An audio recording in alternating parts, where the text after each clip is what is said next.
So when we talk about deliberate creation, do you like to talk about that? We do. When we're talking about deliberate creation, we're talking about focusing deliberately. And we're talking about focusing upon what you want deliberately and being able to discern which end of that vibrational stick you're actually focused upon. Are you focused upon the dollars you want, or are you focused upon the absence of them? And the way you can tell is by the way you feel. Because when you're focused in opposition to who you really are and what you really want, you feel the discord, and that's what negative emotion is every time. When you're focused upon what you want, who you are, then you feel the resonance with all of that, and that's what good feeling emotion is. So we can't resist talking to you about your guidance system, because we know the trajectory that you launched when you made the decision to come into this physical body. Not one of you said, I'll go forth and I'll bang around in my physical body and I'll discern, because it's natural that we all do that, what I prefer, but I'll hold myself in constant chronic dissonance with my desire as I objectively view the world. Not one of you said that. You said, I'll go forth and I'll use my guidance and I'll sift and sort and I'll come to conclusions, and then I'll focus upon those conclusions, and I'll have the benefit of the energy that creates worlds at my back flowing to me and through me for the full actualization, realization, manifestation of the things that I am choosing for my personal creative experience. That's what you said. And we've come to remind you that that's what you know.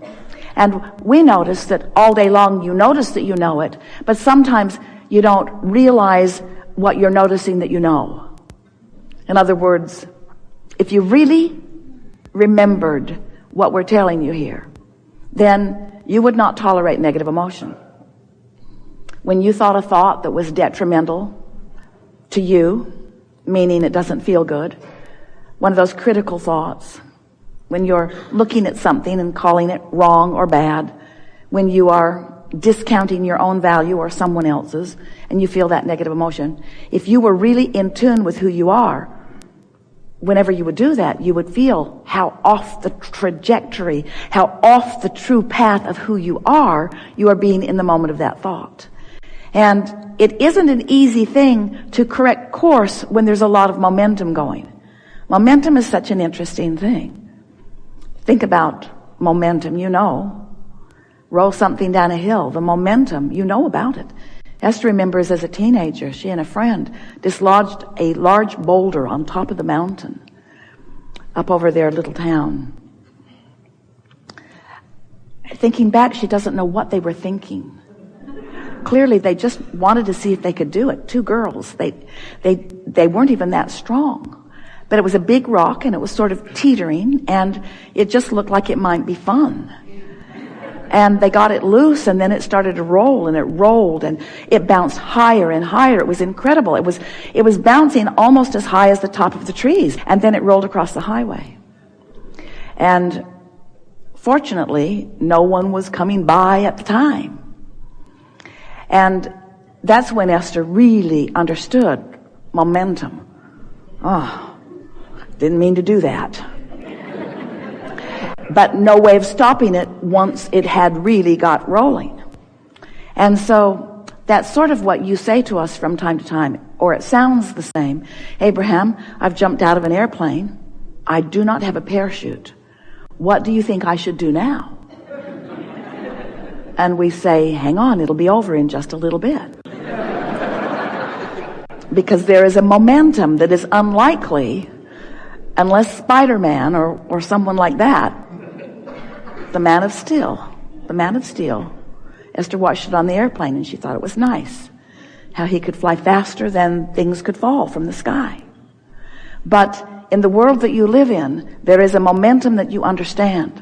And in this world that you live in, there is a momentum that you don't understand, that we want you to understand. And that's a momentum that is the same momentum that you see in all the things where you see momentum.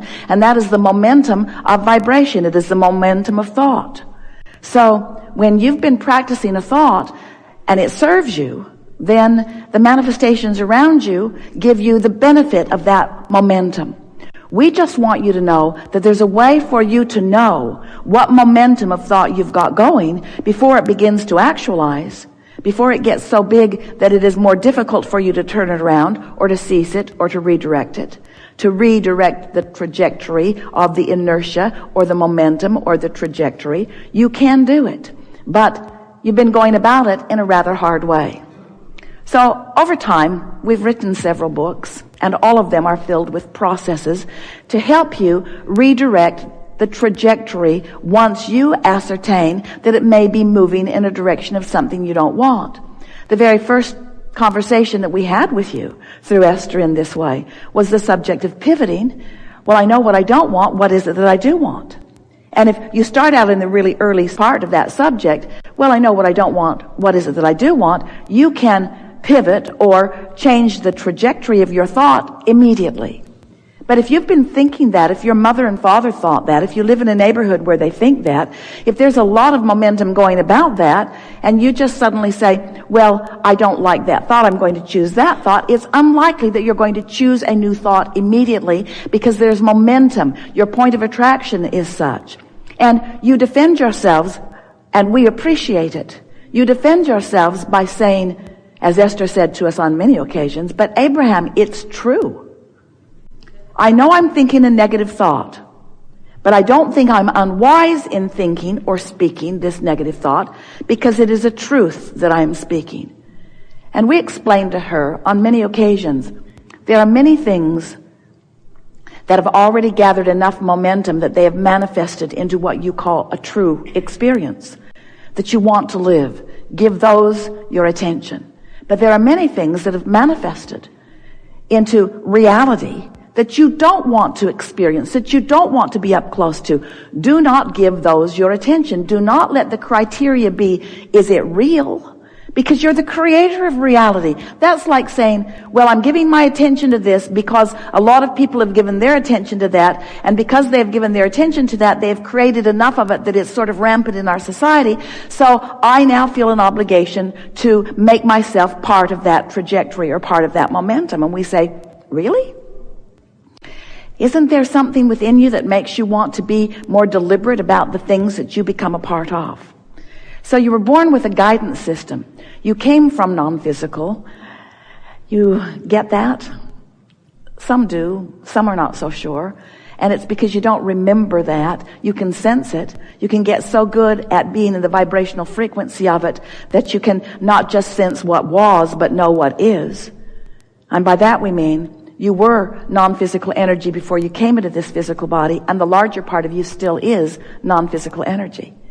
And if you are sensitive to your emotions so that you've been practicing thoughts that are of a frequency like the thoughts that the source within you thinks, so that you are chronically in that high-flying vibration, not introducing so much resistance that you are at a lower frequency, but choosing thoughts that feel good to you so you've practiced enough that you are in that high-flying frequency.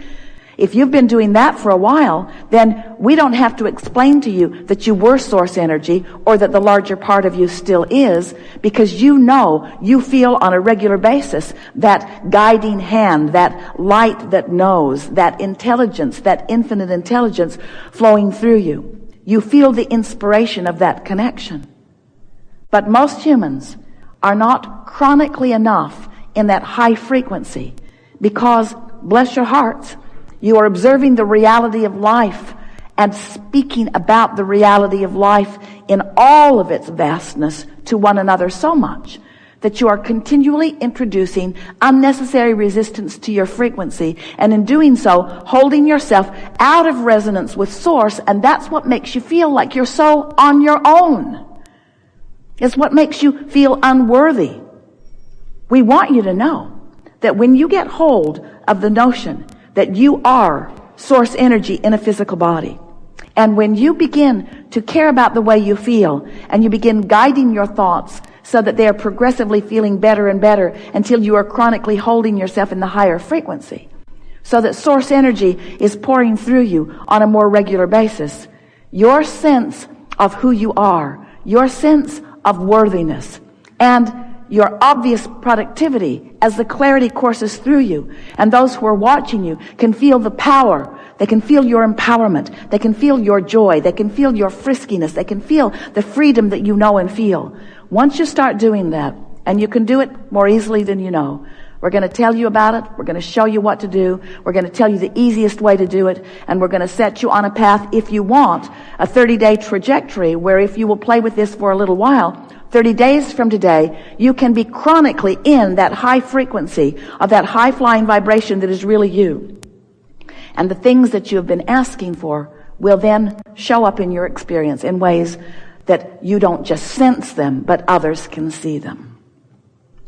We are not trying to talk you out of being a manifester of things, because you live in a physical world where the manifestation is the extension, the furthest most extension that we are all reaching for. It is the natural result of the trajectory that we are all upon. This magnificent earth spinning in its orbit is a materialized spiritual thing, and everything that you're living here is too. So it is right for you to have these physical bodies. It is right for you to have the things and the experiences that you are asking for. We just want you to have them with greater ease and with a greater sense of your own personal purpose. We want you to be able to put together the understanding that what's coming back to you is in direct response to the thoughts that you are thinking. And it doesn't really matter. We'd like you to push the reset button today. It doesn't really matter what thoughts you have been thinking, or why you are thinking the thoughts that you've been thinking, or who helped you to get those thoughts in motion. The only thing that matters is where you stand right here and now in relationship with all that you have become, with all that you desire.